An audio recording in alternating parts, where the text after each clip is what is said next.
বিসমিল্লাহির রহমানির রহিম। আসসালামু আলাইকুম ওয়া রাহমাতুল্লাহি ওয়া বারাকাতুহু। সকল প্রশংসায় সেই মহান আল্লাহ পাকের, যে মহান আল্লাহ পাক আমাদের আদি পিতা হযরত আদম শফিউল্লাহকে তার নিজ হাতে সৃজন করে তার স্বীয় আত্মা থেকে ফুৎকারে রূহ দান করেছিলেন বা আত্মা দান করেছিলেন। লক্ষ্য করি দরুদ ও সালাম সেই রাসূলের উপরে, যে রাসূলের রিসালতে সমস্ত মানুষ অস্তিত্ব ধারণ করে বাস্তব জীবনে, মানব জীবনে আসে। প্রিয় ভাই ও বোনেরা, বিশ্বের সকল মানব জাতির জন্য আমি একটি গুরুত্বপূর্ণ বিষয় নিয়ে আলাপ আলোচনা করতে চাই। সেটা হলো, এই পৃথিবীর মানুষ যখন মানব জীবনে আসে, মাতৃগর্ভে থেকে ভূমিষ্ঠ হওয়ার পরে যখন এই পৃথিবীতে আস্তে আস্তে বড় হতে থাকে, নিজের ভিতরে জ্ঞান, বিবেক, আকেল এগুলো যখন জন্ম হয়, যখন সে বুঝতে শেখে, সে তখন বোঝে যে আমি একজন মানুষ। কিন্তু সে মানুষ হলেও তার যে অতীতের মানব জীবনের যে ইতিহাস, সে কোথায় ছিল, কোথায় থেকে এসে কোথায় মানব জীবন তার উৎপত্তি ঘটল, মানুষ সে কী করে হলো, এবং আল্লাহ পাকের সৃষ্টির জগতের সমস্ত কিছুই তার কাছে অজ্ঞ। এর মানেটা কি? কারণ তার যে জীবনটা, সেটাও তো সেই অতীত থেকে, অর্থাৎ আউয়াল থেকেই এসেছে। সেখানে সমস্ত জীবনই ছিল, তার ভিতরে তার জীবনগুলোও ছিল। এখন তারা মানব জীবনে এসে তাদেরকে তারা ভুলে গেছে। এর মানে কি? প্রিয় ভাই ও বোনেরা, এই পৃথিবীতে সকল মানুষই বনি মানুষে জন্মগ্রহণ করেন। এই মানুষের নিজস্ব কোনো জীবন বলতে কোনো কিছুই থাকে না। সকল সৃষ্টিরা কারা? চার সিজের, চার কুলের বা এই রিসালতের ভিতরে যে সকল সৃষ্টিরা আছে, যেমন আগুন, পানি, বাতাস, মাটি, এই চার রিসালতের ভিতর, যেমন মাছ, পানির ভিতরে অসংখ্য প্রকার মাছ থাকে, বাতাস কুলের ভিতর অসংখ্য প্রকার পাখি থাকে, মাটি কুলের ভিতর অসংখ্য প্রকার গাছ থাকে, অগ্নিকুলের ভিতর অসংখ্য প্রকার চার পায়া জীবজন্তু থাকে। এরাই এক একটা সৃষ্টি এক একবার মানব জীবন পায়। একবার করে হলেও এরা মানব জীবনে আসবে। এরা যখন মানব জীবনে আসে, আসার পরে তারা সেই অতীতকে ভুলে যায় যে আমরা কোন সূত্রপাতে এবং কোন সৃষ্টির থেকে আমরা এই মানব জীবনে আসলাম। এটা ভুলে যাওয়ার একমাত্র কারণ হলো, কারণ তারা যখন মানুষের ভিতরে উঠে আসে, তখন তারা মরার ভিতর দিয়ে উঠে আসে। অর্থাৎ তারা, যেমন আমরা একটা মাছকে মেরে সুন্দর করে আইস পরিষ্কার করে কেটে তারপরে মশলা দিয়ে জ্বালিয়ে পুড়িয়ে রান্না করে সিদ্ধ করে খাই। খাওয়ার পরে কিছু অংশ আমাদের ভাণ্ডতে যোগ লাগে, আর কিছু অংশ, অবশিষ্ট অংশ মলের সাথে বা মল হয়ে বের হয়ে যায়। তাহলে এখান থেকে আমরা বুঝতে পারি যে সকল সৃষ্টি মরার ভিতর দিয়ে এসে এই জীবনে যোগ লাগে। এভাবে চার কুলের, চার রেসালতের ভিতর যে সৃষ্টিরা আছে, যে রেসালতের থেকে আপনি মানব জীবনে আসেন, যে সৃষ্টিতেই আপনার অতীতের জীবন ছিল, সেই সৃষ্টির থেকে আপনাকে এই মানব জীবনে তুলে আনা হয়। কিসের বদলে? আদম নফসের বদলে, আল্লাহর দ্বীনের বলে, গুণে আপনি মানব জীবনে উঠে আসেন। এই উঠে আসার জন্যই আল্লাহ পাক হযরত আদম শফিউল্লাহকে তার নিজ হাতে সৃজন করে আল্লাহ নিজেই সেই আদমের ভিতরে প্রবেশ করেন। অর্থাৎ এই যে আমরা এই মানব সূরত দেখি, এই সূরতের নাম হলো আদম সুরাত। অর্থাৎ আল্লাহ যখন প্র্যাকটিক্যালে বাস্তব রূপ ধারণ করে তার নাম হয় তখন আদম। আর আউয়ালে যখন নূরগত অবস্থা তখন সেটার নাম হয় বেলায়েত, সূর্য নূর, আদম নূর বা আল্লাহর একক সত্য।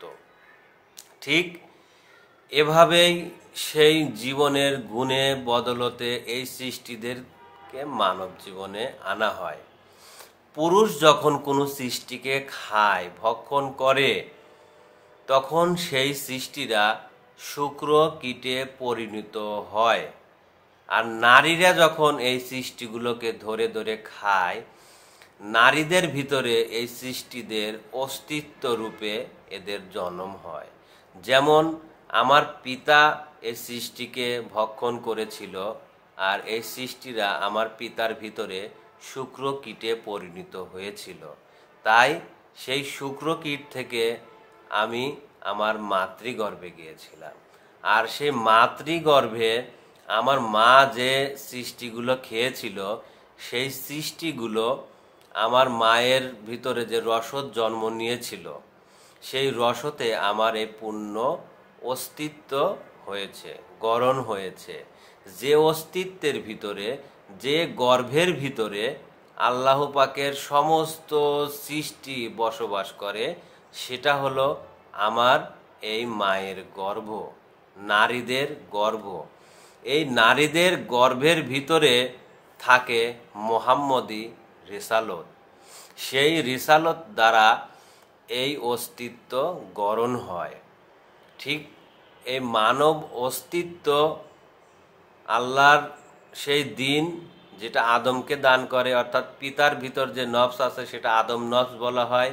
সেই নফস আর এই মায়ের অস্তিত্ব বডি নিয়ে একটি মানুষ পরিপূর্ণ অস্তিত্ব ধারণ করে। ঠিক এভাবেই আল্লাহর সৃষ্টির জগতে যত জীবন আছে, সেই জীবনের গর্ভ আছে, অর্থাৎ মেল ফিমেল আছে। প্রত্যেকটা জীবনেরই দিন এবং রাত আছে, মরা এবং জীবন। মরার গুণ এবং জীবনের গুণ ছাড়া কোনো অস্তিত্ব বাস্তবে পরিণত হতে পারে না। একক গুণ নিয়ে কেউ বাস্তবে আসতে পারে না। এই বাস্তব জীবনে আসতে গেলে মেল ফিমেল দুজনকেই দরকার পড়ে, না হলে এই বাস্তব জীবনে, অস্তিত্বর জীবনে আসা যায় না, কেউ পরিপূর্ণ না। তাই দুজন দুজনার সমান অধিকার।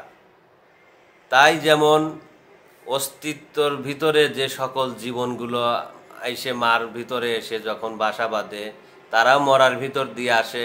আবার পিতার ভিতর দিয়ে যে শুক্র কীটে পরিণত হয়, সে জীবনগুলো মরার ভিতর দিয়ে আসে। এবং আমরা দেখেন বাস্তব জীবনে যারা আছি, আমরাও কিন্তু এই সৃষ্টিদেরকে খেয়ে খেয়ে বেঁচে আছি। কত সুন্দর আল্লাহ পাক বিজ্ঞানময়ভাবে সৃজন করেছে সমস্ত কিছু। এই সৃষ্টিগুলোকে আমরা খেয়ে খেয়ে বেঁচে আছি সবাই, এবং এই সৃষ্টিগুলোর দ্বারাই আমাদের অস্তিত্ব টিকে আছে। এর জন্য আমরা প্রতিনিয়ত সংগ্রাম করে যাচ্ছি, কাজ করতেছি, পরিশ্রম করতেছি, কারণ আমাদের এই অস্তিত্ব টিকিয়ে রাখার জন্য। আর এই অস্তিত্ব যখন আমরা ভালো রাখার জন্য, টিকিয়ে রাখার জন্য যখন এই সৃষ্টিদেরকে খাচ্ছি, আর এই সৃষ্টিরা আমাদের ভিতরে, পুরুষের ভিতরে শুক্র কীটে পরিণত হচ্ছে, রক্ততে পরিণত হচ্ছে। আর সেই রক্ত মাংস থেকে, অস্তিত্ব থেকে আমাদের এই শুক্রাণু বা এই বীর্য উৎপত্তি হচ্ছে। আবার আমার মায়েরা যখন খাচ্ছে, এই মায়েদের দেখেন এই যে নির্দিষ্ট একটি মাসের সময় যেমন মিন্স হয়, আপনারা জানেন যে বাচ্চা যখন পেটে আসে তখন কিন্তু এই মিন্সটা বন্ধ হয়ে যায়। এই মিন্স দিয়েই কিন্তু এই দেহভাণ্ড গড়ন হয়। ঠিক আছে, এই যে রক্ত মাংস দিয়ে আমাদের এই যে ভাণ্ডকে আল্লাহ পাক সৃজন করে, কোথা থেকে? এই মায়ের ভিতরেই সকল সৃষ্টি আল্লাহ পাক ভরে দিয়েছে।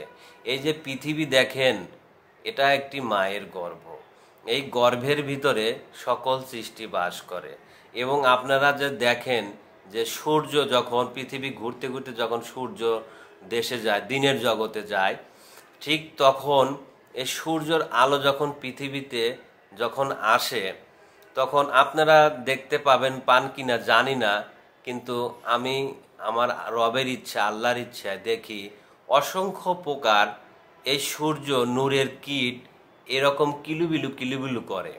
যেমন আপনার পিতার ভিতর থেকে বীর্য বের করলে যদি আমি কোনো যন্ত্রর সাহায্যে ওটাকে দেখি, তাহলে দেখা যাবে অসংখ্য পোকার মতো এরকম ডেউ পাড়তেছে বা কিলিবিলি করতেছে। ঠিক এরকম পৃথিবীতে যে সূর্যের আলোটা যে পড়ে, এই সূর্যের রশ্মির ভিতরে ছোট ছোট কীট এরকম কিলিবিলি করতেছে। সেটা হয়তো আমি আপনাদেরকে দেখাতে পারবো না, আমার দৃষ্টি আছে তাই আমি দেখতে পাই আল্লাহ পাকের ইচ্ছায়। তো যাই হোক প্রিয় বিশ্ববাসী, মানুষ এই সৃষ্টির থেকে মরার ভিতর মরতে আসে, তাই তার কোনো হুঁশ থাকে না। আর যখন এই হুঁশকে, কোনো জীবনকে চেতনে আনে, চৈতন্য জ্ঞান ধারণ করে, তখনই মানুষ নিজেকে চিনতে জানতে পারে, তখনই মানুষ বুঝতে পারে যে আমি কে। আর যখন নিজেকে মানুষ চিনতে জানতে পারে, তখন আল্লাহ পাকের সৃষ্টির জগতের সমস্ত কিছুই সেই মানুষ চিনতে জানতে পারে। তার আর কোনো কিছু অবুঝে থাকে না। সে তখন আর দুনিয়ার কোনো সুখ বিলাসিতা এগুলো তার ভালো লাগে না। তখন সে বুঝতে পারে যে আমি কে, আমি সর্বশ্রেষ্ঠ মানুষ, আমি সেই জান্নাতি জীবন ধরে আছি, আমার সেই সকল কিছু আমার ভিতরে, আমি সেই সুখের মূল চাবিকাঠি। তাই আমি যখন আমাকে কায়েম করেছি, আমি যাতে আর কখনো নষ্ট না হই, আমাকে সেইভাবে এখান থেকে বিদায় নিতে হবে। তো যাই হোক প্রিয় বিশ্ববাসী, আমি যতটুকু আপনাদেরকে বুঝাতে পেরেছি আমার রবের ইচ্ছায়, হয়তো সুন্দরভাবে হয়তো বুঝাতে পেরেছি কিনা জানি না, কারণ আমি খুবই সামান্য অল্প বয়সী একটা ছেলে। অনেকে আমাকে পছন্দ করেন না যে এত অল্প বয়সী ছেলে এ ধরনের কথা বলে কিভাবে। ঠিক আছে, তো যাই হোক এ বিষয় নিয়ে আমি হয়তো আর একটা ভিডিও দেব আপনাদের সামনে। এই বলে আমি আমার বক্তব্য শেষ করছি। সুবহান আল্লাহি ওয়া বিহামদিহি, সুবহান আল্লাহিল আযীম। আসসালামু আলাইকুম ওয়া রাহমাতুল্লাহি ওয়া বারাকাতুহু।